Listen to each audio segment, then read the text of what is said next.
Hola amigos, muy buenas tardes, bienvenidos a Argumentos, soy Rosa Colmenares y para mí es un placer saludarles en nombre de todo el equipo técnico y de producción que cada día lleva a ustedes este espacio a través de la señal de Globovisión, un espacio donde buscamos escuchar diferentes voces, siempre desde el respeto, desde la tolerancia, diferentes visiones, pero que al final podamos encontrar soluciones a los problemas que hoy tienen los venezolanos. Nuestras cuentas en redes sociales están allí a su disposición, como siempre, para que usted también interactúe con nosotros. De inmediato, nuestra invitada de esta tarde, nuestra primera invitada, se trata de Larisa González de Martínez, está acá con nosotros. Ella es exdiputada de la Asamblea Nacional, también fue secretaria general de Acción Democrática en Delta Macuro, miembro del comando de campaña de Luis Eduardo Martínez, además también es la esposa del candidato presidencial, el diputado Luis Eduardo. Muchas gracias por aceptar la invitación y estar con nosotros en Argumentos. No, gracias a ti, Rosa, y gracias a todo tu equipo y, por supuesto, a Globovisión por permitirme compartir con ustedes este espacio.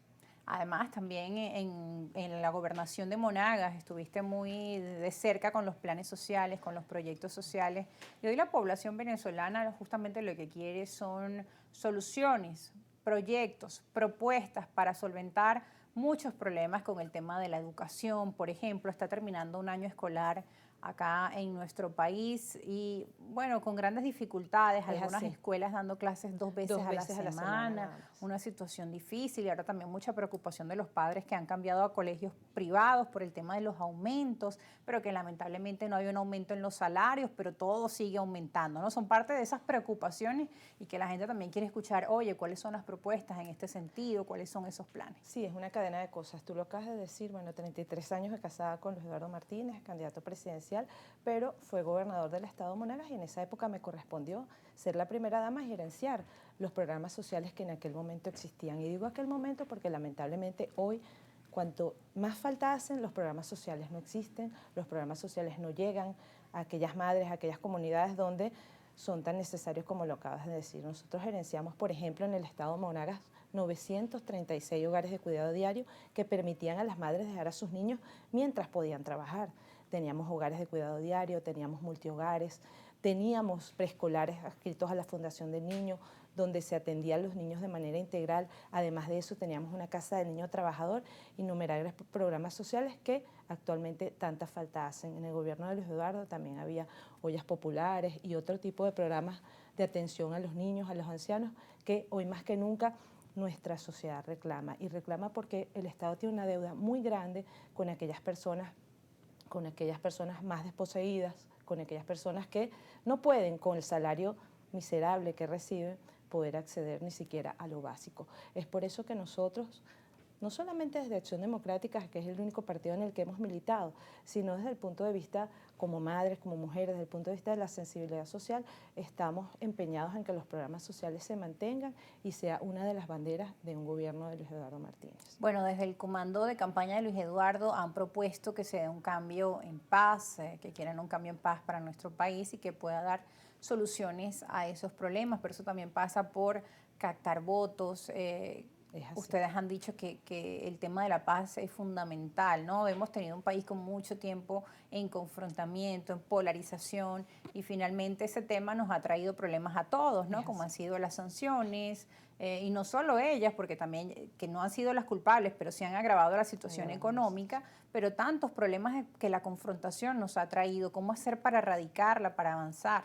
Nada más importante que la paz. Yo que fui diputada en 2015, en una época muy fuerte en la Asamblea Nacional, la época de las guarimbas, donde marchamos, fui secretaria general en el Delta, donde me trancaban las vías, teníamos que entrar por otras partes, teníamos que entrar por el río. Para entrar a la Asamblea Nacional muchas veces tenemos que caminar, tragar bombas lacrimógenas. ¿Cuántos de nosotros estuvimos en esa situación y cuántas vidas se perdieron? ¿Cuántos jóvenes que hoy no están? ¿Cuántas madres siguen llorando a sus hijos? Es por eso que nosotros no podemos seguir empeñados en las rutas del todo o nada, de la inmediatez, de la salida fácil, de la salida más sencilla o de tercerizar la lucha. Fue muy duro para muchas madres, fue muy duro para los que vivimos esa época. ¿Y dónde nos llevó? A más división, toda esa lucha no le trajo nada bueno a Venezuela. Por el contrario, sigue estando el chavismo, madurismo en el poder, se eternizaron a lo mejor gracias a algunos errores que cometimos y yo creo que es importante que entendamos lo que ya el pueblo entendió, que es por la vía pacífica, por la vía electoral, por la vía del diálogo. El diálogo que fue satanizado en otras épocas, hoy es la bandera de muchos. Entonces, en nombre de esas madres que perdieron a sus hijos, en nombre de esas personas que hoy no están con nosotros, nosotros debemos entendernos y debemos entendernos por Venezuela, porque Venezuela nos duele a todos. Tenemos que buscar los puntos de encuentro, los puntos en los que podamos coincidir, independientemente del color político o de la bandera que cada quien pueda ondear. Nosotros tenemos que ser garantes de la paz y solo se construye y solo se consigue conversando, dialogando, buscando esos puntos de encuentro y votando. El 28 de julio hay que salir a votar. Hay que salir a votar porque el peor favor que le podemos hacer a nuestro país es quedarnos en la casa. Ahora, el diputado Luis Eduardo, también candidato, ha estado muy de cerca en la Comisión Presidencial para el Diálogo y la Reconciliación, palabras que usted ha mencionado.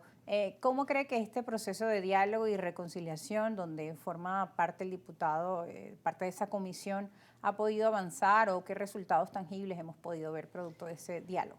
Mire, hay muchas cosas que se ven y hay muchas cosas que no se ven. El diálogo es importante, pero el diálogo tiene que ser en todos los sectores y con todos los sectores de la sociedad. No hacemos nada dialogando con el gobierno si no nos sentamos a dialogar los distintos factores de la oposición que hay en el país y que son una realidad.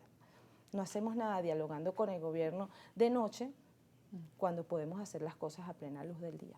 El diálogo tiene que ser en Venezuela, debe ser en Venezuela. Habrán algunos diálogos que se deban hacer fuera del país por cuestiones estratégicas quizás, pero yo considero que el diálogo debe ser en Venezuela y con todos los sectores, porque hay sectores que no están siendo tomados en cuenta en esos diálogos y que son importantes para el país y que el país no va a avanzar si no se escuchan todas las voces. A mí me tocó representar en la Asamblea Nacional a un estado muy complicado, el estado del Tamacuro. Y yo me muy sentí olvidado también. muy olvidado, muy pobre. Bueno, ¿qué he podido yo decir de mi delta? Pero yo tengo la satisfacción de haber sido en la Asamblea Nacional la voz de un pueblo que no había sido escuchado hasta el momento. Y es importante que la gente se sienta representada, es importante que la gente diga, "Cónchale, están hablando de los temas que a mí me preocupan, de los temas que yo siento, de lo que me afecta, comunidades abandonadas, comunidades donde no hay luz, comunidades donde no hay agua, comunidades donde los niños se mueren por cualquier cosa, las comunidades indígenas a las cuales estuve en el Parlamento amazónico, pero también estuve en la Comisión de Pueblos Indígenas, y son las luchas, son las banderas que es importante retomar. Porque el país, sí es cierto, Caracas es una burbuja, pero el interior del país, si en Caracas hay problemas, no se pueden imaginar ustedes los problemas que padecen la gente en el interior del país. Comunidades como Pedernales, como Casacoima, que mucha gente no sabe ni dónde están, ni que existen, pero que no hay agua, no hay luz, las escuelas están en el suelo, hay escuelas que están solamente en el papel, hay escuelas que no existen, que se las llevó el río, una crecida hace 10 años, pero a esas escuelas sí llega el PAE, a esas escuelas sí llegan los programas sociales. Entonces, ¿dónde está ese recurso? A eso hay que ponerle el ojo. Y yo no quiero aquí ponerme a poner el dedo en la llaga de nada. Pero es una realidad. Pero es una realidad, y es una realidad que yo denuncié como diputada, y es una realidad que no ha cambiado, por el contrario, que se ha agravado. Claro, sobre todo en estos tema de tiempos salud, el tema de los servicios públicos los aquí servicios en la ciudad públicos fallan, inexistentes, como es en el interior. ¿cómo será en el interior? O sea, es un municipio entero sin luz, 2 municipios enteros en un estado que tiene 4 municipios nada más, y yo hablo de lo que conozco, porque a mí no me mandaron a hacer políticas para Chacao, a mí me mandaron a un estado complicado, y así como está el Tamacuro, nosotros acabamos de terminar de darle la vuelta al país 2 veces. Y como dice Luis Eduardo, no hay apagones, hay alumbrones.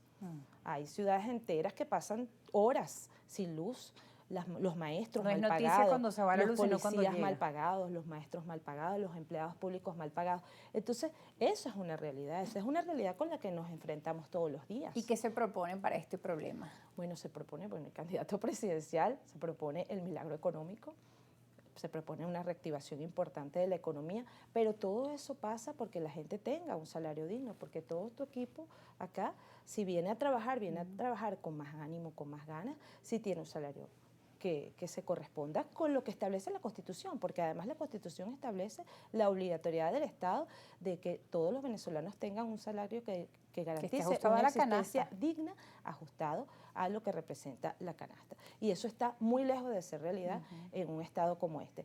Pero, ¿qué necesitamos de todos? Que cada quien desde su ámbito ponga todos los días su granito de arena, que todos nos levantemos todos los días con ganas de hacer un país diferente, un país próspero, un país donde quepamos todos. Y esas son nuestras banderas y siempre han sido nuestras banderas. Si en algún momento hemos desviado y hemos intentado enfrentarnos de alguna otra manera políticamente, hay que reconocerlo y hay que reconocer que eso estuvo equivocado, que eso no nos llevó a nada y que es la hora de que nosotros enmendemos esa ruta, porque ya el pueblo entendió que es solamente por la vía del voto como nosotros podemos hacer este país grande. Tenemos que ir a una pausa. Al regreso seguiremos conversando de esos proyectos, de esos programas que tienen previstos desde el comando de campaña presidencial de Luis Eduardo Martínez. Ya regresamos, no se aparten.